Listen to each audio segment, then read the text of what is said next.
A Nigerian lawyer, Monday Ubani, has stated that although there are some improvements in the Nigerian judicial system, he does not believe that it is possible to finish the Presidential Election Tribunal case within 1 week. Monday Ubani went on to say that part of the improvement that has been introduced in the judiciary is that, unlike before, petitioners are no longer required to provide witnesses from all the polling units in order to prove their case before the tribunal. Monday, Ubani disclosed that before now, petitioners are required to provide thousands of witnesses from all the polling units in order to prove their case in court. However, the new Electoral Act has made it possible for the petitioner to gather all the documents and get one competent witness can tender the documents to the court. Monday, Ubani revealed that the manual way INEC did things in the past was what made it compulsory that all the witnesses from all the polling units must appear before the court. However, the introduction of technology has made things easier to the extent that just one competent witness is enough for the courts.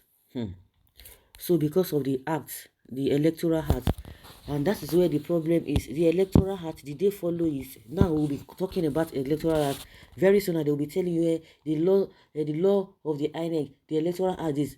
But when it came to the point that they should be able to do the right thing with the results by announcing results that was electronically uploaded, they would tell you they have right to do anything the way they deem fit. They have right to collate the results, to announce the results the way they deem fit. But now they will be telling you electoral acts, electoral law. A lot of people are just quiet. I don't know why they are quiet. Because of they don't want to be seen as what things are getting bad. I don't understand. When they shut down IREF, how can you prove that? That is another thing. And some people are of the opinion that that configuration that INEC said they wanted to do before the gubernatorial election was a red flag, because they will tell you one thing, we are going to the back end, we are going to, according to what INEC was telling us as at that time, that they were going to keep the results that were inside whether the beavers or so, but they should know, nobody should be worried that nothing will happen. They are just trying to configure this thing, and people are like, you just got this new equipment, what are you configuring? The other day you said there were glitches, and meanwhile there are no glitches. You cannot tell and give a details, but because everything is just upside down, who is going to be believing them? And some of the people are saying that configuration, they must have wiped away, or they must have, yes, they must have removed or wiped away all the information there. And you will still go to court, they will tell you, there's nothing they can do. They have the right to do this, they have the right to do that. Whatever they present to them, like they always say that, people should not be blaming judges, that whatever evidence is being presented to them, that they act on that. But they will forget that they ask them to go and do this. Nigeria is not just a normal place. Nigeria is not a normal place. That is why a lot of people are frustrated. And as people are frustrated, they don't want you to say anything. They just want you to like, God will do it. Because they always hide under that. God will do it. Don't worry. If it is the will of God that this thing should happen. Like, seriously? So you will commit sin now. You will not tell God, that is the will. That is your will. Maybe that is how it has been designed for me to do what I have done. And you are not going to pay for that. But if we have people on the streets who commit offense, immediately they will send them to jail. Nobody will say it is the will of God. I remember, yes, a judge was telling Kanu's lawyer that, don't worry, Nnamdi Kanu, nothing will happen to him by God's grace. I said, like, seriously, I'm finding it difficult to believe that statement, that the statement is coming from the judge.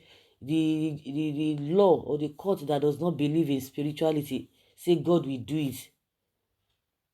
If somebody commits an offense, are you going to go to court and say, now the devil? They will not listen to you. Of course, there's all those any evil like this, and you can't even doubt it, because the manner to which this country is run, you'll just be surprised. Things that you have never heard before. Somebody was telling us that it was not a Tinubu that they convicted in the US, that it was his uncle. Hey, Jesus. Somebody said, oh, the bullion van that came to Tinubu's house, that it was a mistake. After the man had already agreed that, oh, see, it is his money. So why should people be bothered about what comes to him? But we talk about what is it called? Money laundering, but it will not affect them that are some people are just above the law in this country. So we know a lot of things that have been happening, and that's why you see some people say the judiciary that favor that the case of Ahmad Lawan and Akpabio, that everybody, even a layman, understands what really happened. And that was why they were going back and forth, going back and forth. Something that is so glaring in the constitution, they turned it upside down. They turned it upside down. It's really, really, really unfortunate. So now it is the survival of the fittest. That is what we have in Nigeria. There's nobody, they don't even say the truth. That is the problem. The ones that are called politicians that are holding one position or the other, they can lie. They don't have conscience. I don't understand it.